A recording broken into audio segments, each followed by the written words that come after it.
Hello mga ka-breeders, magandang araw po sa ating lahat at pati na rin sa mga kapwa farmers natin dyan, and hopefully yung mga kapwa farmers po natin ay patuloy pong binibigyan ng blessings ni Lord. Ayan. So sa episode na ito, magkakatay tayo ng isa nating soon to be inahing baboy. Kasi nga, yung isa kasi nating inahing baboy ay medyo may diferensya po yung paa niya. So nanginginig po siya kapag ito ay humihiga. So as per sa kakilala natin, hindi po advisable yung mga ganong klaseng baboy na gawing inahing baboy kasi nga possible po na madisgrasya siya at sayang din yung mga bake, diba? Sayang din naman kasi malapit na kasi yung maglandi, pero yun nga, hindi siya advisable na gawing inahing baboy, kaya kakatayin na lang. So para hindi tayo lugi, ibenta po natin yung karne. Ayan, diba? Ayun, so there you go.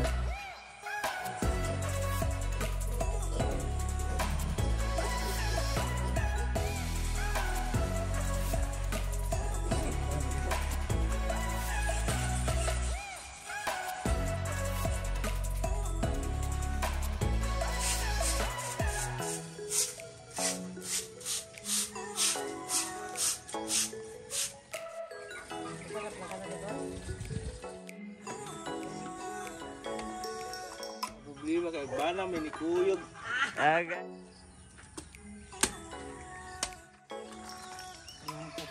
Sako jud ana ardasan.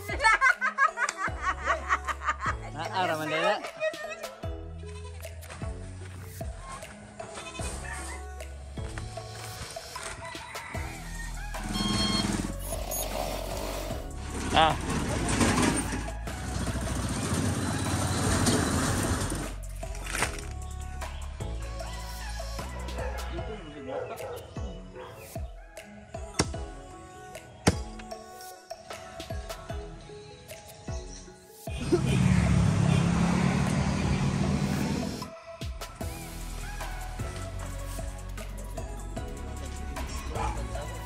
Ngayon, naibenta na nga natin yung karne ng ating baboy. Umabot po siya sa mga 84 kilos.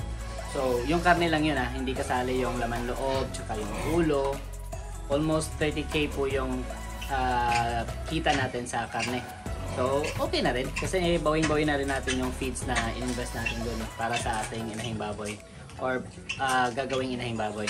So, well, okay lang din po sa atin yun kasi itong sa kabila.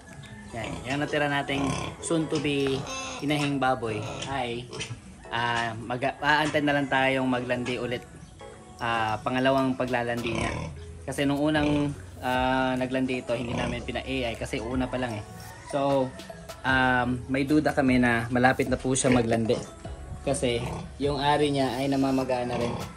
So hopefully by this week or next week maglalandi na po ito. Yung isa po nating inahing baboy dun sa kabilang kulungan ay napa-AI na po natin. So mag-aantay na lang po tayo, 'di ba? Na ito ay mga anak. Tapos ito, pag naiwalay na rin 'to, most likely in the next pinakamahaba na yung 2 weeks, 'di ba? So in the next couple of days ay maglalandi na ulit 'to. So mabubuntis na rin.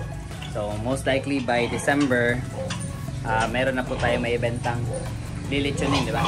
So medyo hopefully magsabay-sabay or sunod-sunod po sila mga anak para sabay-sabay rin natin sila may benta. Diba? Dito sila ngayon. Ayan, ang kukulit na, malakas na po silang kumain.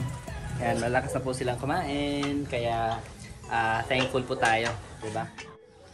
So hopefully we'll be able to upload more videos para sa update ng ating munting babuyan mga ka-breeders.